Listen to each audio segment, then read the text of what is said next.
Good morning. Welcome to the Rotary Club of Hudson.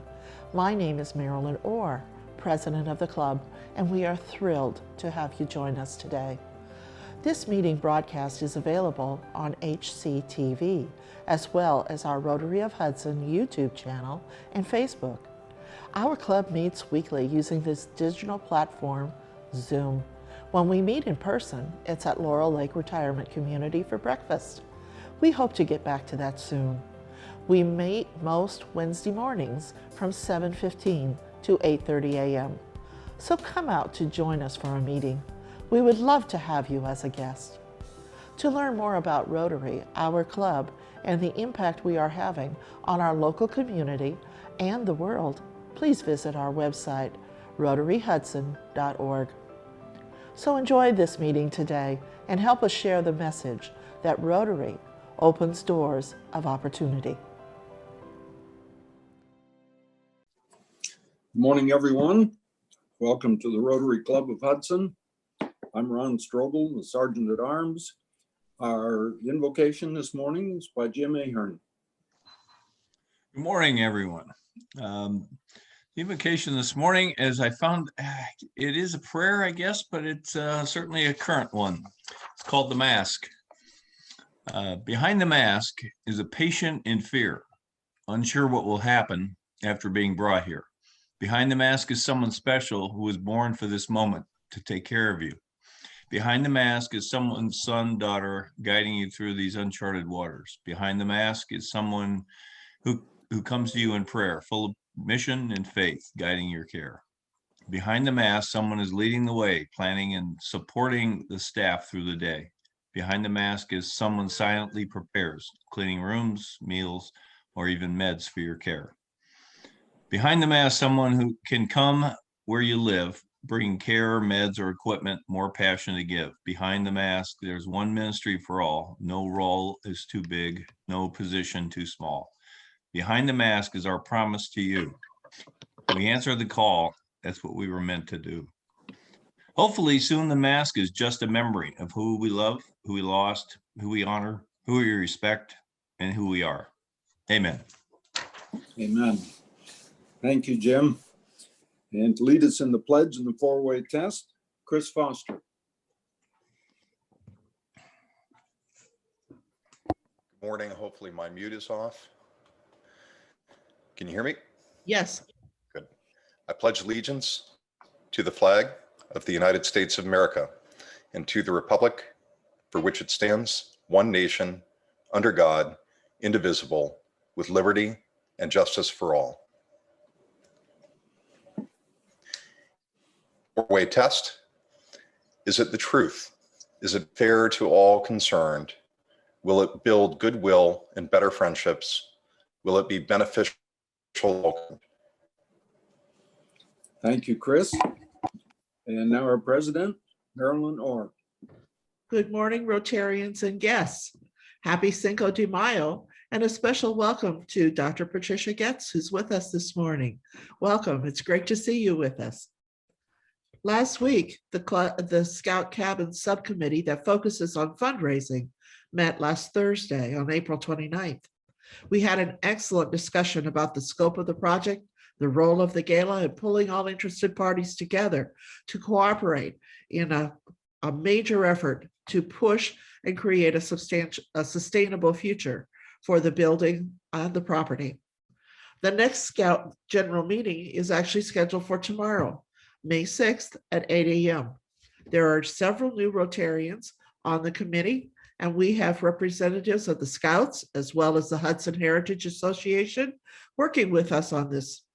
There's lots of positive energy coming forward together, and the committee is always open for more participation. If you'd like to join us, please contact Andy Morris, who's chairing this effort. You can meet at the Scout office on Hudson Drive in Stowe or join via Microsoft Meetings. Also this week, we're nearing the time to get the plants and the seeds in the ground at Ellsworth Hills School in support of our pollinator garden project. So look for information about that. If the weather holds, we might be out there tomorrow night. Next week is the regularly scheduled meeting for the club board of directors immediately following the general Zoom session. It is anticipated to run until approximately 9:30. All active Rotarians are welcome to join us. Well, this week we're starting to take a look at summer fun. And so Jim Lang has worked hard to put together a lineup of speakers. And so I'm going to let him take it away and introduce our speakers today. Jim, please take the Zoom meeting. Good morning, Rotarians. Thanks, Marilyn. Appreciate it. This morning, we have a wonderful tag team on board from the Conservancy of the Cuyahoga Valley National Park. We have this morning Samantha, Sam Harsh, and Dan Blakemore.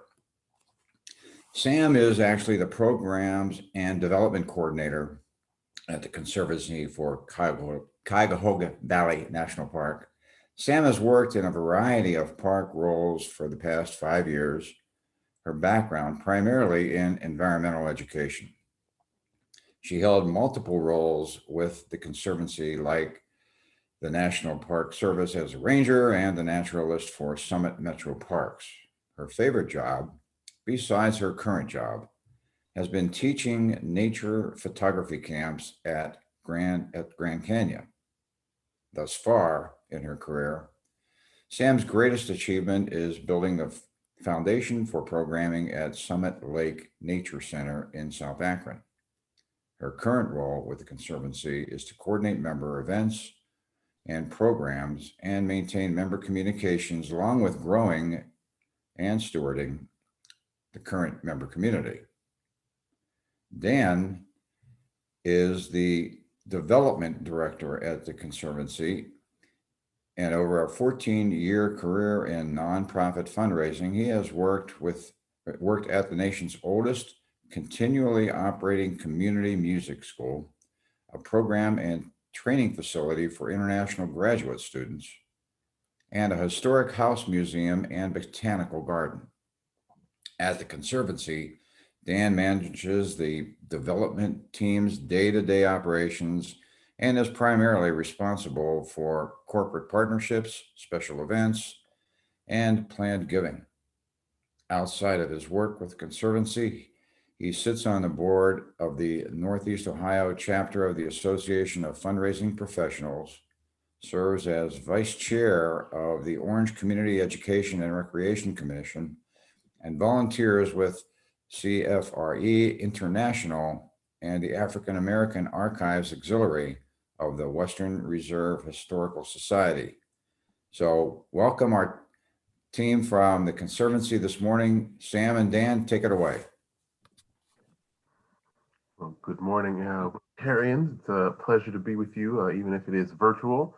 Certainly would love to be in person with you sometime in the future. We're certainly looking forward to sharing a little bit more about what's going on in our national park, particularly our partnership with them. So my dear friend Sam has started up our slides, and we'll keep them going as I cover a few things, and then I know she's going to take over and share. I think she's going to be focusing more on some of the ongoing programs that are coming up that we'd love to have you participate in. I'm going to be covering some things about ways to support the Conservancy, particularly through membership, some projects we have ongoing, and then some, at least two of our big fundraising initiatives that you may already be a little bit aware of. So I'll ask Sam to get things started. So as some of you may know, I'm pretty sure some of you out there are already members of the Conservancy. The funds that we are able to raise through our membership really does support kind of very broad base everything that we do, whether it's our volunteer programs, our education, trail maintenance, outreach efforts to get more people out into the park, make more people aware that there is a national park in Northeastern Ohio.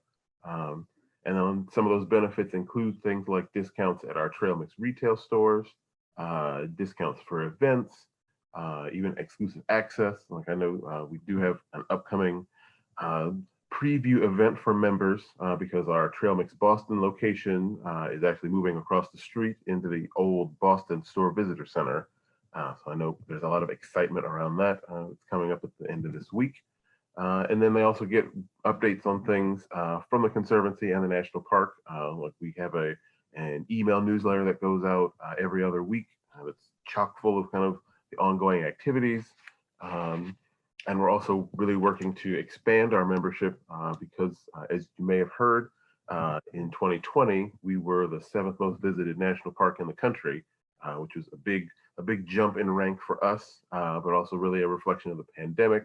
And we know how much people have really been flocking to green space while trying to balance being stuck at home in most cases. So we really are looking to encourage more people who have been out into the park to become members of the Conservancy and get more involved with our work. So the next slide, I know we'll jump onto two bigger projects that have been going on in the national park that also benefit from the support of our members. The Bridle Trails Fund was created at the end of last year with generous gifts from the Dalton Foundation. And it's really trying to kickstart a much bigger trail maintenance program focusing on these trails that are primarily used by horse riders, but are also used by our hikers, other community stakeholders. We know some of our local scout troops actually are out on the trails regularly. And then the 4 trails listed there are the ones that we are or 3 rather, are the ones that are expected to be benefiting from this fund and have some big improvements done on them in 2021. We know we've recently hired, I think, 2 new staff members on the national park side who are going to be handling a lot of those upgrades. And then pedestrian footbridges across the park. We have 5 priority bridges that we're focusing on raising funds to get replaced just because their age. We want to be sure that we can continue to provide an optimal visitor experience for anyone who's out and about in those parts of the park. But yeah, those are just kind of 2 quick examples of things that benefit from the support, not only of our members, but also of people who choose to be generous supporters of our work. And then Sam can move to our next slide. And the Peninsula Land Project. Many of you may be aware of our work to purchase the former Brandywine Golf Course. So we've been working on that for a year and a half now. Certainly a longer process involving all the bureaucracy of the federal government, but then you add the pandemic on top of it, has slowed things down certainly more than we originally intended. But we are proceeding with the purchase. We do expect this deal will close in the fall, in September. We're working because it will be adding about 200 acres to the national park. And it really is one of the last opportunities we see for the park to be able to add that type of property, particularly of that size within our normal boundaries of the park. And it really is an opportunity to prevent that land from being developed because it kind of originated with the Trust for Public Land and the National Park coming together in an attempt to purchase the property. But then as they were in negotiations, a real estate developer came in with a bigger offer than they were able to leverage on their own. So then they came to the Conservancy as an additional partner to help make sure that that property did not become new bed and breakfast, hotels, things like that. We all understand the value of that green space in our own communities, and we really do see that this will add so much to the park, whether it's more accessible trails, flatter trails, but we know also the Conservancy, as a part of this project, is going to retain about 15 acres of the property. That in this picture you're seeing here is actually from across the towpath and across the river. And yeah, we're expecting that this is actually a part of the part of the property that we are going to be retaining to provide ideally new visitor amenities, other ways for people to be engaged, especially because we know that the national park, there's a lot more red tape on their side if they were going to look at anything ranging from additional another retail location to a lot of things have come up, but we can't really commit to anything yet because the park has to go through its own master planning, and then we, as the Conservancy, have to go through our own. But it really is a unique opportunity to be able to expand the size of our national park. I'll ask Sam to go to our next slide. And just to give you, for those of you that aren't aware, just to give you a little bit of a sense of where this property is located within the boundaries of the national park. It really is only short walk from main district of Peninsula, right on Akron Peninsula Road. So we are really excited at the opportunity to be able to preserve this property, allow more people to have access to it. If you have not been on it recently, I mean, the golf course closed in 2018, but it really has begun in the last few years. Kind of things are returning to nature. We know that a few streams will need to be kind of daylighted because when the golf course opened in the 60s, some of those were redirected to make for better topography for golfing more than anything else. But it really is a lovely property. We really are excited about this, and we'll be coming to the community as we finish the deal and really move into identifying what really are the most important uses for park visitors. Are people interested in more trails? Is there an opportunity to build a bridge from the towpath trail across the river to connect the property there? Are there opportunities to partner with the scenic railroad? There's a lot of things we're thinking about. So we are really looking forward to engaging the community in that conversation. But no, I think, and I know we can move to our next slide and talk about an upcoming special event, our June fundraiser. Those of you who are friends of the Conservancy may recall that we normally have our elevation and topography events in June. Of course, due to this pandemic, we are not able to have hundreds of people under one big tent, but are looking to provide more of a socially distanced experience at the Howe Meadow. It's going to include live music. It's going to be a gourmet picnic. We're working with Spice Kitchen out of Cleveland that we've been partnered with off and on for years now. So yeah, it will be $250 a person tickets. And if anyone is interested, please feel free to reach out to me. We should have our invitations ready in the next few weeks. And we'd be happy to include you in our event. So with that, I will happily turn things over to Sam.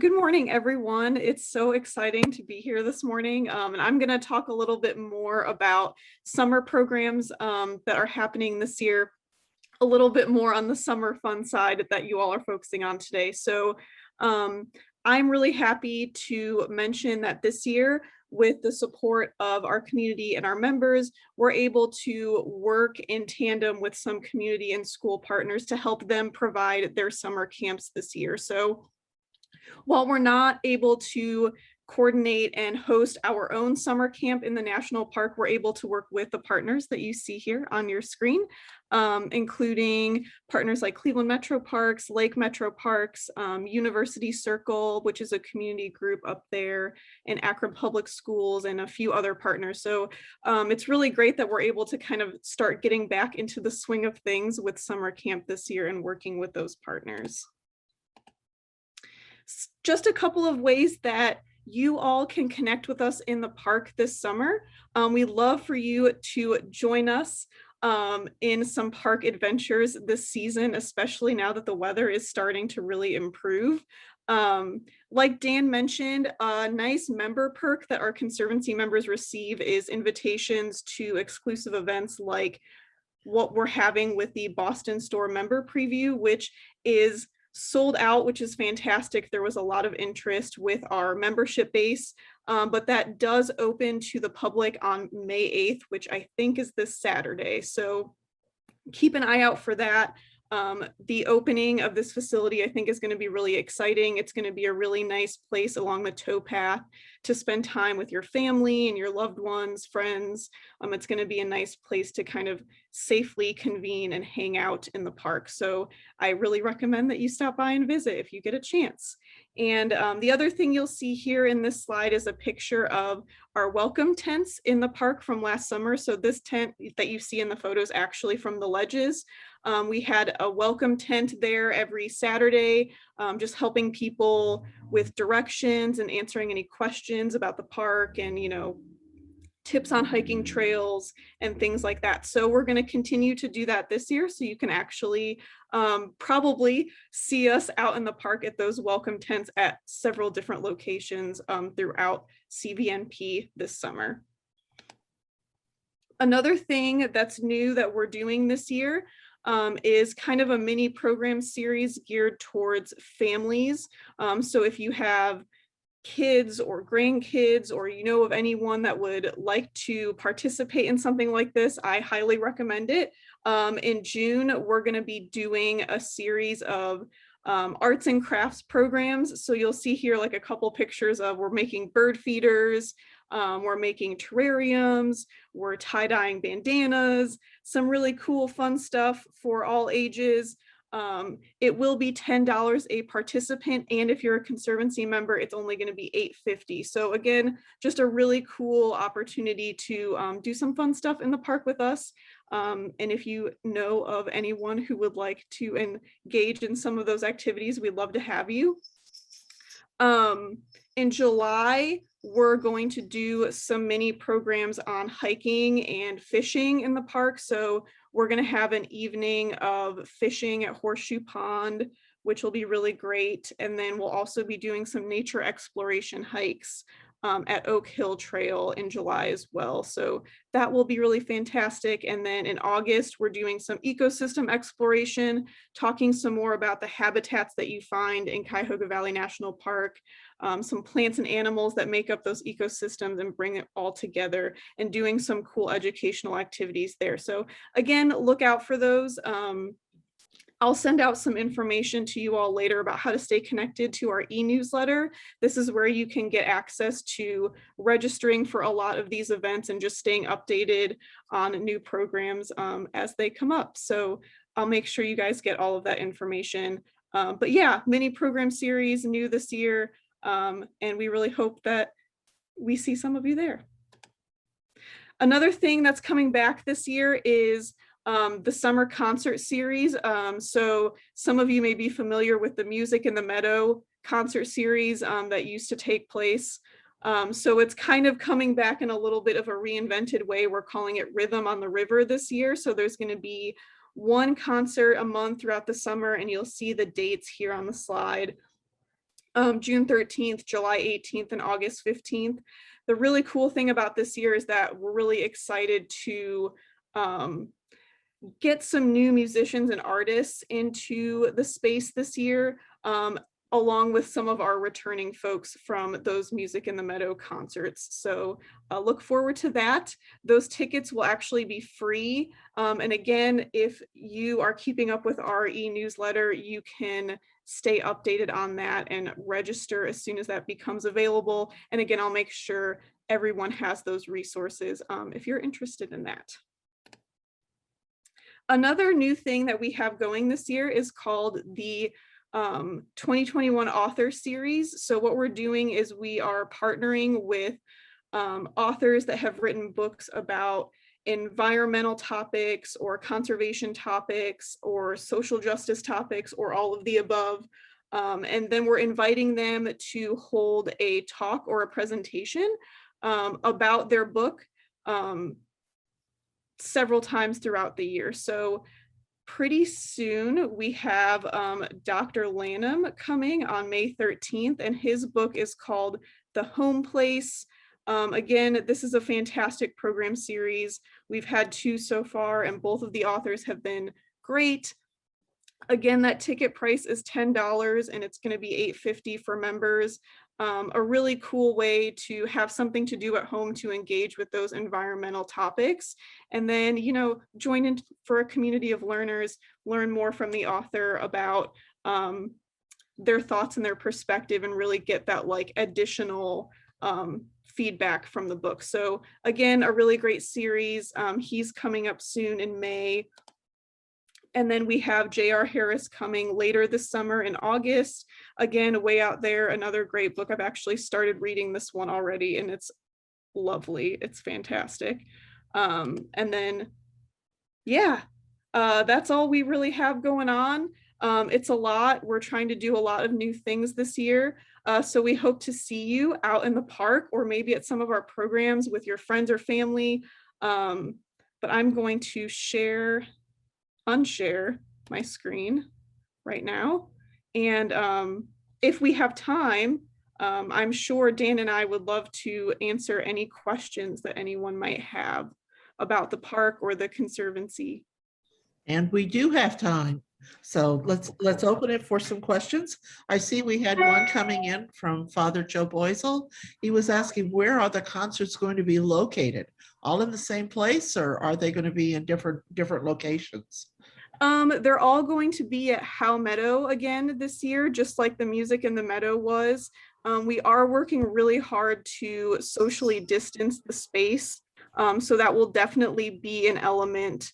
If you come visit for the concert series, we're going to have kind of blockaded off sections for different pods of folks to sit in the meadow and enjoy the space during the concert. So yeah, Howe Meadow on Riverview Road is where all those concerts will be held. And there's no charge for that? There's no charge. Excellent. Can I ask a question? Is there any thought about when the Riverview Road is going to be opened up where people can go back down that way? Unfortunately, National Park does not have control of that. I know we're relying on, I believe it should be ODOT, primarily running that, all that work that's happening. So we're at their mercy just as much as everybody else. Okay. Okay. We've got a question from Andy Morris. Do you need reservations for those concerts, or is it first come, first serve? So you will need to get an Eventbrite registration for the concert, just so that we can make sure that we are handling the appropriate amount of people with COVID regulations and all of that. And then it's how we stay connected with you after the concert. So again, we'll share those resources with Jim and Marilyn after the meeting, so that you have that link to register for the concert. Excuse me, register for the concert. It's just like getting a ticket, and then you should be set. Okay, now the Conservancy for the Cuyahoga Valley National Park is a separate organization. Could you talk about its structure a little bit, and how you join and where you join and what the costs might be? Sure. I mean, we're like many other friends groups for national parks across the country. It really is our role kind of as a primary nonprofit partner, but not the only one, because along with our work, there's also Countryside Conservancy that primarily does the farmers markets, and then the Cuyahoga Valley Scenic Railroad. So we're all kind of the primary partners of the national park, but because it's much easier or much more difficult for the national park to engage in their own fundraising and some of the other activities that we as a separate nonprofit organization have much more flexibility to do. So that really is the primary reason people prefer to have kind of these partner organizations like us. And then joining, I know James Field already put in the link for where to go if you wanted to become a member of the Conservancy. For as little as $45, you could be an annual member and actively supporting our work, and the opportunity to be more engaged really in what's happening within the national park, but also the myriad ways that we're engaging people through volunteer programs, outreach, to really get more connected to your own national park that we're all lucky enough to have in our backyard. I can attest it's a great value because your stores are terrific. I can always find unique gift items there that are not available in other locations. So it's always a go-to when it's around the holiday times. Yeah, I have the site up on the screen, so people can Yeah. see it. Yeah, thank you. So it's really, really very, very nice. Now, are you going to retain the current store in Peninsula as well? I noticed you've opened a new headquarters. Well, yeah, the stores in Peninsula will stay where it is. And as I said, the Trail Mix Boston is moving right across the street into the old Boston Store Visitor Center. So Okay. those will remain open along with the visitor center.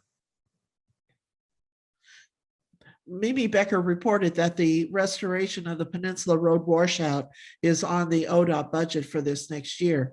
It's actually a safety issue because there are people in Boston Township that are dependent upon the Peninsula Fire Department. So, they've got to address that. But it's been out for several months now. There's some buildings that are actually on the old golf course on both sides of that road. Are there any plans to retain or enhance those buildings? I'm not entirely sure. I don't think, especially because we don't currently own it. We haven't had an opportunity to do a lot of analysis on those buildings yet to see confirm what shape they're in. So it will depend on really what condition they're in and if they can be retained or if they need substantial restoration or renovations. Okay. Bill Libby has a question about the path system to some of the waterfalls. He said there is a newer path going to Blue Hen Falls, but what about there seems to be no really good way to get to the Buttermilk Falls that's east of Blue Hen Falls. Can you speak to that at all? I cannot, but if Sam may know, since she has more experience with the rangers, I would think that's probably more of a question for the national park than for us. They get to make those kinds of decisions. Okay. Okay.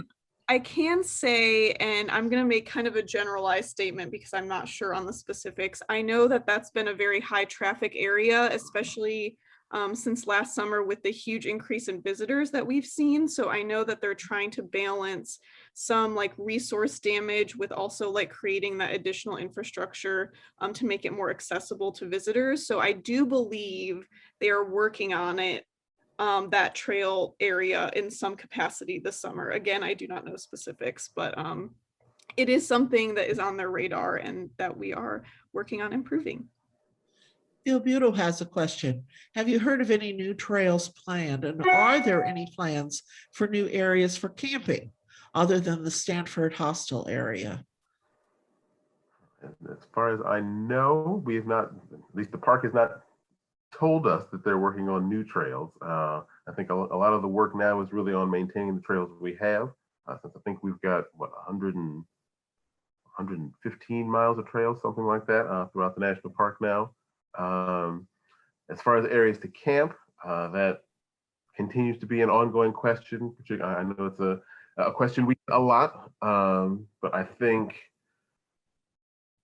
of course, it's a decision the national park gets to make, not one that we get to make for them. But we think if there were going to be any opportunities, we're not currently expecting that to be a part of what comes out of the acquisition of the former Brandywine Golf Course. Because I feel like that's kind of the primary question we get when we start talking about it is, well, is there space for camping? Is there what can we really do with this new property? But I think that because of the continued interest and demand, I expect that will at least be discussed by the national park when they go through their master plan after we complete the purchase. Is there a project being started at Summit Lake? So I can speak to that. Not by us. All the credit goes to Summit Metro Parks. So before I got this role with the Conservancy a couple years ago, I worked with Summit Metro Parks at Summit Lake. So if some of you may be familiar, I think it's been in the news recently about the Summit Lake Pump House, which is a new nature center that's facilitated by Summit Metro Parks in the Summit Lake community in Akron, which is historically a really high poverty, high like resident vacancy area. They don't have a lot of access to green space or park spaces there. So Summit Lake is really a very cool hybridization of providing park services and naturalist services. And we're also combining that with like community engagement and community services for that neighborhood of folks. So give it a quick Google, Summit Lake Pump House. I really encourage everyone to read into it a little bit and check it out. I think it's opening soon, hopefully this summer or fall. But yeah, that is a Summit Metro Parks venture. Was really proud to work there. I created a lot of the programming that they're still using at that nature center facility today. So yeah, doing some great work over there. Sam, do you have interns that work with you? College interns, high school interns that work volunteer to work with you? We did pre-COVID, and then with the onset of the pandemic, we had to kind of shift how we were operating pretty much everything.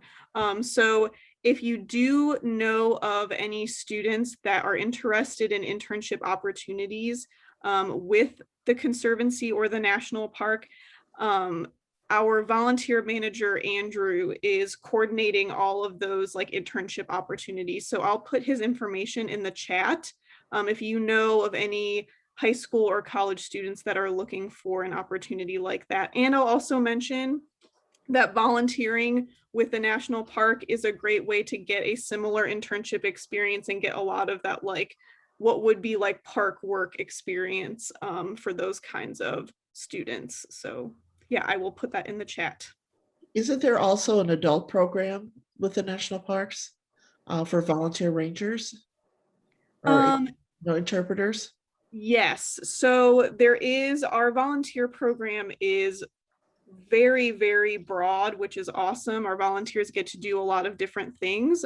So there's volunteers called wildlife watchers that get to go out in the park and check out wildlife and like talk to people along the trail about all the stuff they see. There's trailblazers that hike the trails or bike the trails and help maintain them.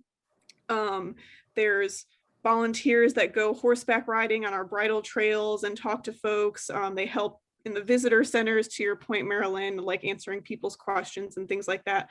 Unfortunately, our in-park volunteers are severely limited this summer and is kind of on hold right now with just the National Park Service trying to figure out how that return to service can happen for those folks in a safe way. So more updates to come, hopefully in the next few weeks, about what volunteers will be able to do this year.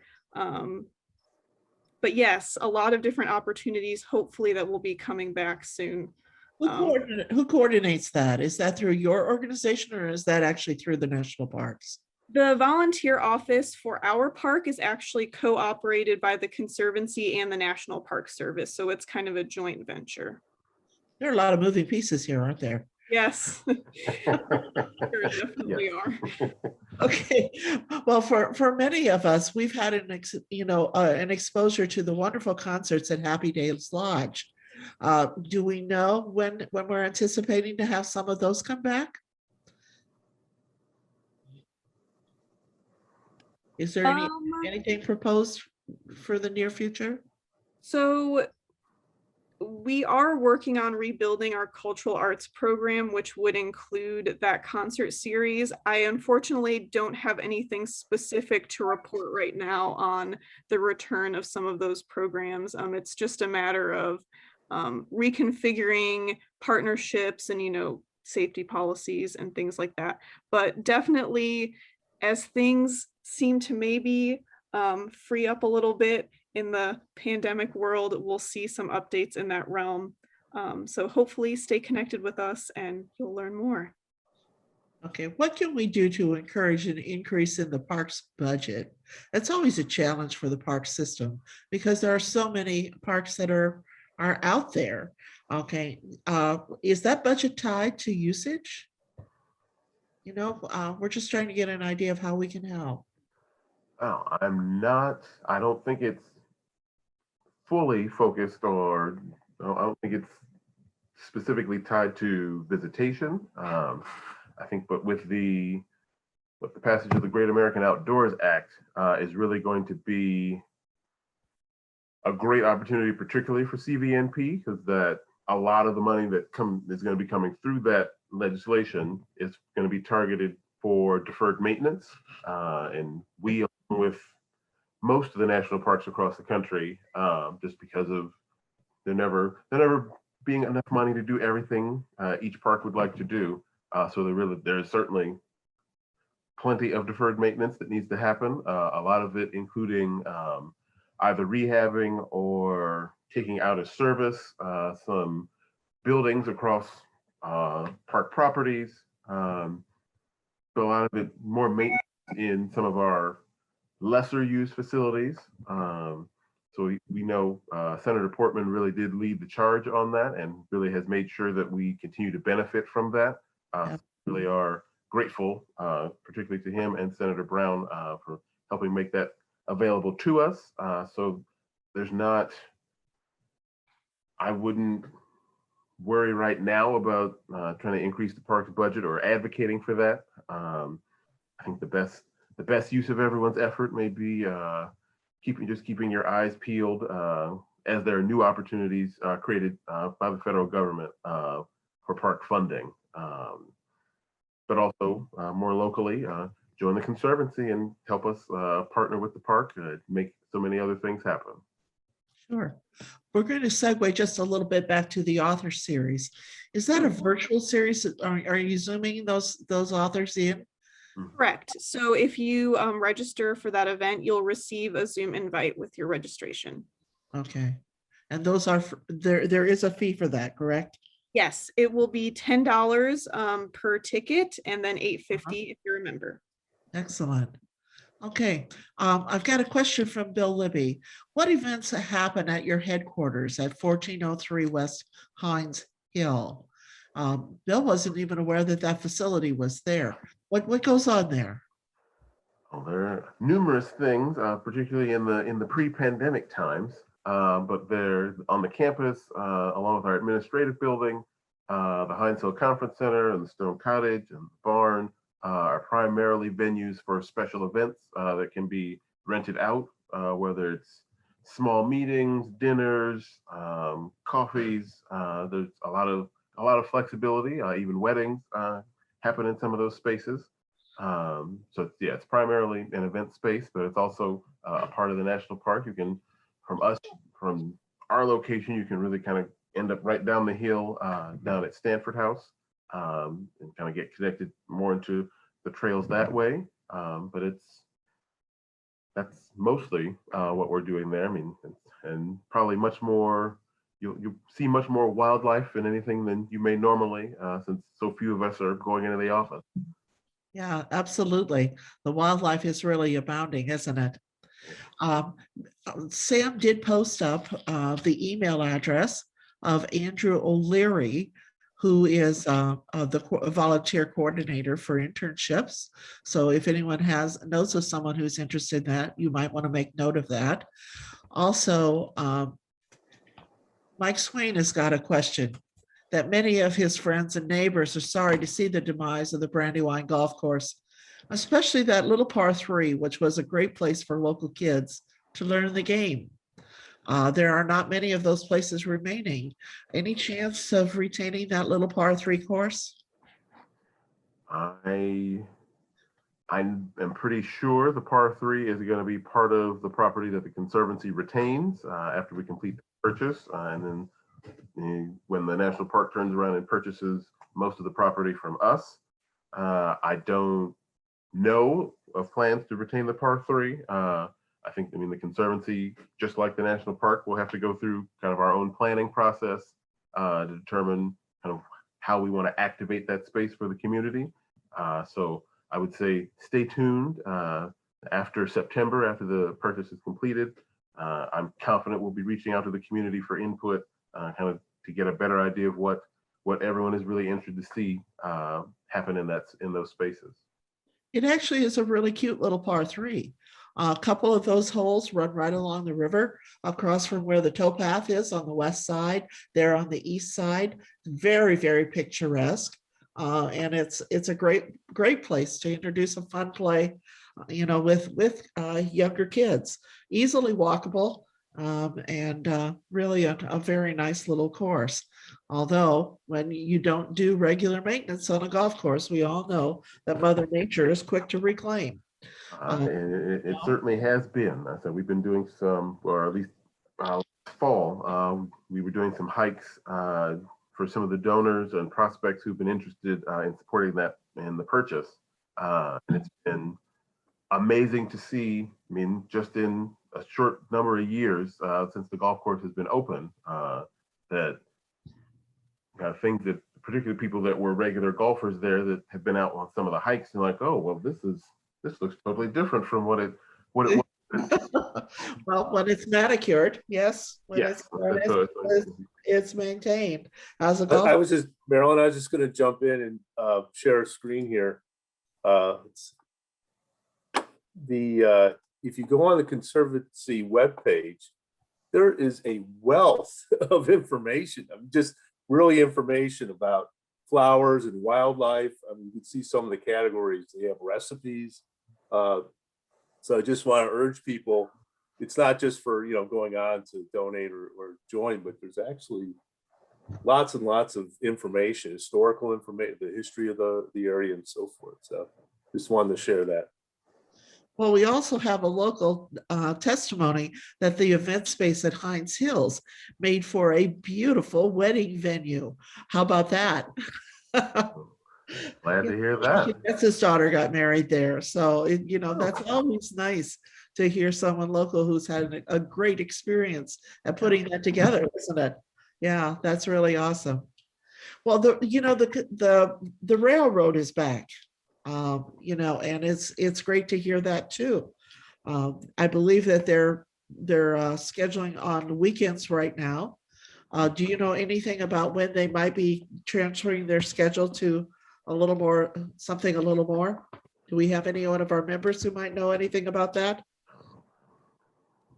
No, I'm not sure if there are any initial plans to expand the schedule yet. I know they've been, like many nonprofits, had to slow down basically everything they were doing through the year of the pandemic. So we're just glad to see them back up and running. And I know we've seen, particularly at the Peninsula Station, so many people have been hopping out on the train just to enjoy the experience of being out. Well, and they have that really popular hike and bike program where you can throw your bike on the train, take off from where you've parked, ride down a few stops, and then pedal back. And that is a great event for kids. Yeah. Kids first of all, kids enjoy just riding a train, but then secondly, to take a short ride and go through everything coming back is really a lot of fun. So anyway, are there any other questions we might have? Otherwise, I was wondering, is it true that there have been hundreds of sightings of Bigfoot, or did I just make that up? Just wondering. I can neither confirm nor deny that. I'll take that. That's good. I'm gonna go with that. I have one question about those little mini camps that you're holding. Where's the location? I don't believe that we covered that. You mentioned 3 2-hour sessions. What locations, or is it going to be multiple? Are you going to move around? We're focusing on just 1 or 2 locations this summer. And that information will be sent to you if you register for the program. So just like a couple shelter areas in the park that will hold those programs. Okay, great. I like to see those. I like to see kids getting involved. Those are always fun things for our family to do when we happen to be camping and had just a little ranger program going along with that. Yes. So, but the park is one of the best features that we have in Northeast Ohio, and it's just terrific to get out and get some hiking in, get some biking in, you utilize the trails, see some nature. Oh my gosh, it frustrates me when I see people walking and biking and have the earphones in. Listen. Now I understand it's wonderful to listen to music, but it's also truly wonderful to listen to all of the birds. So thank you very much for joining with us this morning. And look forward to checking out the new locations that you've got and seeing if there are some new things that you have in the stores that I can bring on home and gift out to some of my family members. Thank you. Well, thank you for having us. Thank you. Well, everybody's starting to think about summer and summer plans and hoping that we can enjoy some of the outdoor events that are coming, even though the pandemic is not declared to be over. There are plans for some of our favorite music events to return. The Hudson Bandstand is opening this season with the Hudson High School Jazz Bands 1 and 2 performing on the evening of May 31st. The outdoor concert space at First and Main has published its summer schedule for Friday and Saturday evenings. And the Kent State Porthouse Theater is coming back with reduced attendance, but nonetheless, they will be featuring 3 musicals this summer. The pavilion that some have used for dining is out, but other than that, it's going to be a really fun experience there. They're moving those picnic tables out into the property a little bit more. The 3 musicals are The Quilters, which is they're featuring smaller casts as well. The first is The Quilters, which is a mother-daughter family type of experience, primarily a female cast. The second of the musicals is Brooklyn the Musical. And the third is Altar Boys. Father Joel, this has got to be just for you. Altar Boys, it's about a Christian boy band. Maybe like the Jonas Brothers. I'm not so sure, but we'll see how that all goes. But it's really great to hear that the Porthouse is going to be active again. Honestly, there's so much to do outdoors in Northeast Ohio. It's really good. Well, next week, we're going to be hearing from Ross Binney, who is the Chief Brand Officer with the Cleveland Orchestra. And I'm certainly hoping he'll have good news to tell us about Blossom. So I can't wait to hear what they've got planned. We're going to be closing just a little bit early today. So let's take a look back in history. In 1865, the very first U.S. train robbery happened right here in Ohio, in North Bend, which is a suburb just a little bit to the west of Cincinnati. In honor of today's program, in 1921, the first U.S. Ranger for the Cleveland Metro Parks was hired.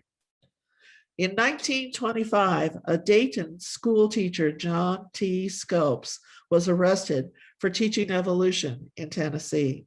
And we all know how that one turned out. And in 1986, the Rock and Roll Hall of Fame Foundation announces that Cleveland, Ohio, was chosen as the site of the Rock and Roll Hall of Fame Museum. Just a reminder real quickly again, that next week after this meeting, the board will be having, the club board will be having its monthly meeting. It'll start as soon as the meeting ends, and I expect that it will be over by about 9:30. And again, if you're interested in helping us preserve and do some renovation work with the scout cabin that's at the intersection of 91 and 303, remember that was the scout cabin built by our Rotary Club in 1930. That meeting starts tomorrow morning at 8 o'clock. You can attend in person at the Scout Center on Darrow Drive, or on Hudson Drive, or you can come in via Microsoft Meetings. So with that, we wish you a good day. Thank you very much. Hey, Marilyn. Yes. Hey, a couple